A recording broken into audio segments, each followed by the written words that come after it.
12ویں صدی عیسوی کے آغاز میں اناطولیہ میں قائم سلاجقہ روم کی عظیم الشان سلطنت بظاہر اپنے عروج پر دکھائی دیتی تھی، مگر اس عروج کے اندر ایک گہرا اور خاموش زوال چھپا ہوا تھا جو 1237 عیسوی میں سلطان غیاث الدین کے خسرو کی وفات کے ساتھ شروع ہوا۔ 26 جون 1243 عیسوی کو اناطولیہ کے شمال مشرق میں واقع کوسیدا کے مقام پر سلجوقی سلطان غیاث الدین کے خسرو دوم اور منگول الخانی کمانڈر بائیجو نویان کے درمیان ایک خون ریز اور فیصلہ کن جنگ لڑی گئی، جس میں سلاجقہ روم کو بدترین شکست کا سامنا کرنا پڑا۔ یہ شکست مخص ایک عسکری ناکامی نہ تھی، بلکہ سلجوقی خود مختاری کے خاتمے کا باقاعدہ اعلان تھا۔ کوسیدا کے بعد سلجوقی سلاطین منگول الخانیوں کے باج گزار بن گئے، سالانہ خراج مقرر ہوا اور سلطنت عملی طور پر اپنی آزادی کھو بیٹھی۔ اس شکست کے بعد اناطولیہ میں مرکزی اقتدار ٹوٹنے لگا، ترکمان قبائل بغاوت پر اتر آئے، دربار سازشوں کا مرکز بن گیا اور سلجوقی سلطان مخص نام کا حکمران رہ گیا۔ یہی وہ تاریخی لمحہ تھا جس کے بعد سلاجقہ روم تیزی سے زوال کی طرف بڑھنے لگی اور اناطولیہ چھوٹی چھوٹی ترک ریاستوں میں تقسیم ہو گیا۔ انہی بکھرتی ہوئی سیاسی اینٹوں کے درمیان سوغوت کے ایک سرحدی علاقے میں ایک چھوٹی سی ترک بیلک خاموشی کے ساتھ طاقت پکڑ رہی تھی، اور یہی قبیلہ آنے والے برسوں میں اناطولیہ کو ایک جھنڈے تلے جمع کر کے تاریخ کا رخ بدلنے والا تھا۔ سلاجقہ روم کے خاتمے کے بعد اناطولیہ مختلف ترک قبائل میں تقسیم ہو چکا تھا۔ ان قبائل کی ساری توجہ صرف اس بات پر مرکوز تھی کہ وہ اناطولیہ میں سلجوقی سلطنت کی زمینوں پر اقتدار حاصل کریں، اسی لیے یہ ترک قبائل وقتاً فوقتاً ایک دوسرے سے ٹکراتے رہے۔ اس دوران سوغوت شہر میں موجود عثمانی قبیلے نے ترکوں کی بجائے اپنی توجہ مغرب کی بازنطینی سلطنت پر مرکوز رکھی۔ اسی وجہ سے اس کے دوسرے ترک قبیلوں کے ساتھ اچھے دوستانہ تعلقات تھے۔ عثمانیوں کی ابتدائی فتوحات کی وجہ سے غازی سپاہی اور قبائل تیزی سے عثمانی بیلک میں شامل ہونے لگے۔ عثمان غازی اپنی فتوحات کو بازنطینی علاقوں کی طرف بڑھا رہے تھے۔ بورسا، بیلیجک اور ازمید کے علاقے بیتھینیا کہلاتے تھے، جہاں حکومت کمزور ہو چکی تھی اور مقامی رومی سرداروں اور قسطنطنیہ کے آپس میں تعلقات خراب تھے۔ اسی موقع کا فائدہ اٹھاتے ہوئے عثمان غازی نے سرحدی علاقوں پر پیش قدمی شروع کی اور وہاں کے قلعے فتح کرنے لگے۔ عثمان غازی کی فتوحات میں ان کے ساتھ سامسا چاوش، کونور الب، آکچا کوچا، آئیگوت الب اور عبد الرحمن غازی جیسے بہادر سردار فتوحات میں شریک تھے۔ عثمان بے کے ہمسایہ رومی ٹیکفرو میں سب سے طاقتور ایناگول کا گورنر آیا نکولا تھا۔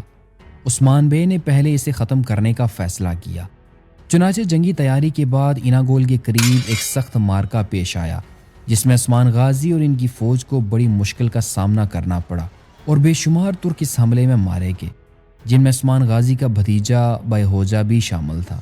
عثمان بے بڑی مشکل سے رومی حصار کو توڑ کر اپنے سپاہیوں کو زندہ واپس لانے میں کامیاب ہوئے۔ اس جنگ کے بعد ایناگول کے ٹیکفور نے کاراچا حصار کے ٹیکفوروں کے ساتھ مل کر عثمان غازی کے سرحدی علاقوں پر چڑھائی کر دی۔ دومنیک کے مقام پر دونوں لشکر آمنے سامنے ہوئے، جہاں شدید جنگ ہوئی۔ عثمان بے نے اگرچہ کئی مخلص ساتھیوں کو اس جنگ میں کھویا، مگر وہ جنگ جیت گئے، جبکہ رومی کمانڈر فلاطوس مارا گیا۔ اس کے بعد عثمان غازی نے تقریباً 1288 عیسوی میں کاراچا حصار قلعے پر حملہ کرتے ہوئے اسے فتح کر لیا۔ عثمان غازی کی ان پے در پے فتوحات کی وجہ سے یار حصار قلعے کے ٹیکفور نے بیلیجک قلعے کے ٹیکفور کے ساتھ اتحاد کرنے کی غرض سے اپنی بیٹی غولافرہ کی شادی طے کر دی، لیکن اس شادی میں اصل منصوبہ عثمان بے کو دعوت دے کر انہیں شہید کرنے کا تھا۔ اس منصوبے میں ایناگول، یار حصار، بیلیجک اور ہارمن کایا کا ٹیکفور میخائیل کوسس شامل تھے۔ تاہم ہارمن کایا کی ٹیکفور میخائیل کوسس کے عثمان غازی کے ساتھ اچھے تعلقات تھے۔ میخائیل کوسس کو بھی اس منصوبے میں شامل کیا گیا تھا۔ اس نے دوست ہونے کے ناطے عثمان غازی کو تمام صورتحال سے آگاہ کیا کہ کیسے رومی ٹیکفور شادی کے بہانے آپ کو زہر دے کر مارنا چاہتے ہیں۔ جب عثمان غازی کو یہ خبر ملی تو انہوں نے اپنے سپاہیوں کو تیاری کا حکم دیا اور تیل اور شہد کے بیرل میں تلواریں چھپا دیں۔ عثمان غازی شادی کی دعوت میں شرکت کے لیے یار حصار پہنچے تو رات کے اندھیرے میں انہوں نے رومی سپاہیوں پر حملہ کر کے 1299 عیسوی میں اس شہر کو فتح کر لیا۔ جب عثمان غازی یار حصار کی فتح میں مصروف تھے تو ادھر ایناگول میں ترک سردار ترگت بے اپنے سپاہیوں کے ساتھ ایناگول پر حملہ کر چکے تھے اور 1299 تا 1301 عیسوی کے محاصرے کے دوران ایناگول فتح ہو گیا۔ 1299 عیسوی میں سلجوکیوں کی الخانی منگولوں کے خلاف بغاوت نے ان کی قوت کو ختم کر دیا اور اناطولیہ کے تمام ترک قبائل آزاد ہو گئے۔ عثمان بے نے بھی موقع غنیمت جانا اور انہوں نے کپڑے، ریشم اور لوہے کی صنعت کے مرکز بیلیجک کو فتح کر کے اسے عثمانی سلطنت میں شامل کر لیا۔ ان شہروں کی فتح کے بعد اب بیتھینیا میں بازنطینیوں کے 3 بڑے شہر ازنیک، ازمیت اور بورسا موجود تھے، جو اپنی طاقت اور دولت کے لحاظ سے قسطنطنیہ سے کم نہ تھے۔ عثمان غازی نے ان تینوں کو فتح کرنے کا منصوبہ بنایا۔ 1302 عیسوی میں عثمان غازی نے اپنی فوج کے ساتھ ینی شہر پر حملہ کرتے ہوئے اسے فتح کر لیا۔ عثمان غازی کی ان پے در پے فتوحات سے خوفزدہ ہو کر بازنطینی سرداروں نے اپنی فوجوں کو جمع کیا تاکہ وہ ترکوں کی فتوحات کو روک سکیں، جبکہ قسطنطنیہ سے مزالون کی قیادت میں 2000 سپاہی بھی ان کی مدد کو روانہ کیے گئے۔ عثمان غازی کو عیسائیوں کی اس جنگی تیاری کی خبر مل چکی تھی، چنانچہ انہوں نے 5000 کے لشکر کے ساتھ قیون حصار کے مقام پر عیسائیوں کی متحدہ افواج کو عبرتناک شکست سے دوچار کیا اور بازنطینی سردار مزالون بڑی مشکل سے اپنی جان بچا کر قسطنطنیہ واپس زندہ پہنچ سکا۔ اس فتح کے بعد 1305 عیسوی میں کیسٹل کا قلعہ عثمانیوں کے قبضے میں آ گیا۔ قیون حصار کی فتح کے بعد اب عثمان غازی کا اگلا نشانہ بورسا اور ازنیک شہر تھے۔ اسی دوران بازنطینی بادشاہ اینڈرونیکوس زوم نے ترکوں کے بڑھتے خطرے کے پیش نظر اپنی بیٹی ماریا کی شادی الخانی حکمران غازان خان سے کی، مگر یہ اتحاد مخص کاغذی ثابت ہوا کیونکہ منگول خود زوال اور جنگوں میں الجھے ہوئے تھے۔ 1302 عیسوی میں ہونے والی جنگ بیفیوس کے بعد عثمانی طاقت نے بازنطینی دیہی علاقوں پر عملی کنٹرول قائم کر لیا، جس کے نتیجے میں بورسا جیسے مضبوط اور قلعہ بند شہر فصیلوں کے پیچھے تنہا ہو گئے۔ اسی پس منظر میں عثمان غازی نے تقریباً 1317 عیسوی کے بعد بورسا کا طویل اور صبر آزما محاصرہ شروع کیا، مگر براہ راست حملے کے بجائے ایسی حکمت عملی اپنائی جس کا مقصد شہر کی رسد، تجارت اور بیرونی رابطے مکمل طور پر کاٹ دینا تھا۔ کاراچا حصار، یار حصار، ایناگول، ینی شہر اور کیسل جیسے مقامات پہلے ہی عثمانی کنٹرول میں آ چکے تھے، جس کے باعث بورسا رفتہ رفتہ معاشی گھٹن، قحط اور دفاعی تھکن کا شکار ہوتا چلا گیا۔ اسی طویل محاصرے کے دوران عثمان غازی شدید علالت میں مبتلا ہو گئے اور محاصرے کی قیادت اپنے بیٹے اورحان غازی کے سپرد کر کے وہ خود سوغوت واپس چلے گئے۔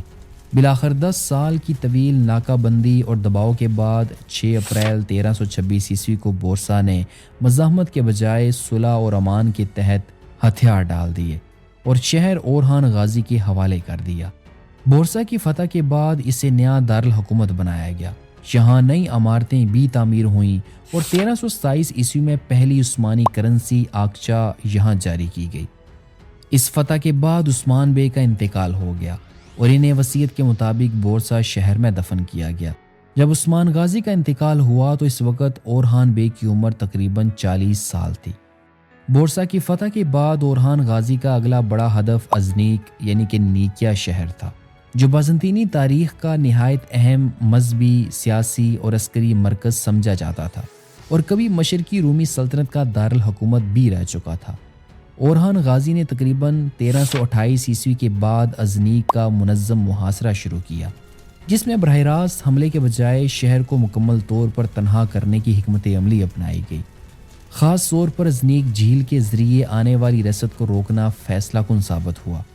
طویل محاصرہ، قحط، معاشی دباؤ اور بازنطینی سلطنت کی مجموعی کمزوری کے باعث شہر کا دفاع ٹوٹنے لگا اور بلاخر 1331 عیسوی میں ازنیک عثمانیوں کے قبضے میں آ گیا۔ اس فتح نے نہ صرف بازنطینی سلطنت کے دل پر کاری ضرب لگائی بلکہ عثمانیوں کو ایک ایسا علمی اور مذہبی مرکز فراہم کیا جہاں بعد ازاں مدارس قائم ہوئے۔ ازنیک شہر کی فتح کے ٹھیک 3 سال بعد 1334 عیسوی میں اناطولیہ میں موجود بازنطینی سلطنت کا ایک اور اہم شہر گیملک عثمانیوں کے قبضے میں چلا گیا۔ گیملک کی فتح کے ٹھیک 4 سال بعد 1338 عیسوی میں اورحان غازی نے ارموترو شہر کو بھی فتح کر کے اسے عثمانی سلطنت میں شامل کر لیا۔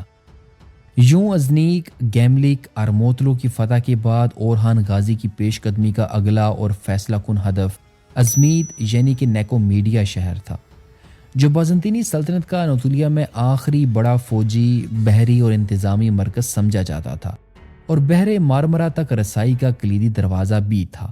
اورہان غازی نے ازنیک اور بورسا کو بنیاد بنا کر ازمید کے گرد مرحلہ وار دباؤ قائم کیا، جس میں شہر کی زمینی اور بحری رسد کو کاٹنا مرکزی حکمت عملی تھی، کیونکہ بازنطینی سلطنت اس وقت خانہ جنگیوں، مالی بحران اور فوجی کمزوری کا شکار ہو چکی تھی۔ طویل محاصرے، رسد کی قلت اور بیرونی مدد کی عدم موجودگی نے شہر کے دفاع کو مفلوج کر دیا اور بالآخر 1337 عیسوی میں ازمید بغیر کسی بڑے خونریز مارکے کے عثمانیوں کے قبضے میں چلا آیا۔